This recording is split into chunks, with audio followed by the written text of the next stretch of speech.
YouTube থেকে যে কোনো ভিডিও ও অডিও গান শুনতে পাবেন মোবাইল স্ক্রিন অফ রেখে। এর জন্য আপনার মোবাইলে ছোট্ট একটি অ্যাপ্লিকেশন লাগবে। তো চলুন শিখে আসি কীভাবে মোবাইলে স্ক্রিন বন্ধ রেখে ইউটিউবে অডিও ও ভিডিও গান শুনবেন। চ্যানেলে যদি নতুন হয়ে থাকেন তাহলে অবশ্যই সাবস্ক্রাইব করে পাশে থাকবেন।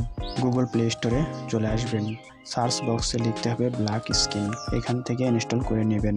অ্যাপ্লিকেশনটি ইনস্টল করার পর ওপেনে ট্যাপ দিবেন। ওপেনে ক্লিক করার পর এরকম একটি ইন্টারফেস দেখতে পাবেন। আপনি নিচে স্টার্টে ক্লিক করবেন, এখানে পারমিশন দিয়ে দিবেন। পারমিশন দেওয়ার পর এখানে আপনার ব্ল্যাক স্ক্রিন অ্যাপসটি অ্যালাউ করে দিতে হবে। আপনি এখানে অ্যালাউ করে দিবেন। অ্যালাউ করার পর ব্যাকে আসবেন। ব্যাকে আসার পর আবার স্টার্টে ক্লিক করবেন। এখন আপনি আবার এখান থেকে ব্যাকে আসবেন এবং ইউটিউবে যাবেন। ইউটিউবে গিয়ে আপনি যে কোনো ভিডিও অথবা গান আপনি চালু করবেন এবং এরকম আপনার ফোনের স্ক্রিনে লক্ষ্য করবেন একটি তালার মতন দেখতে পাবেন। আপনি ওখানে ক্লিক করলে আপনার স্ক্রিনটি অফ হয়ে যাবে এবং ইউটিউব চলতেই থাকবে। এভাবে স্ক্রিন অফ রেখে আপনি ইউটিউব থেকে অডিও গান এবং ভিডিও গান আপনি শুনতে পাবেন।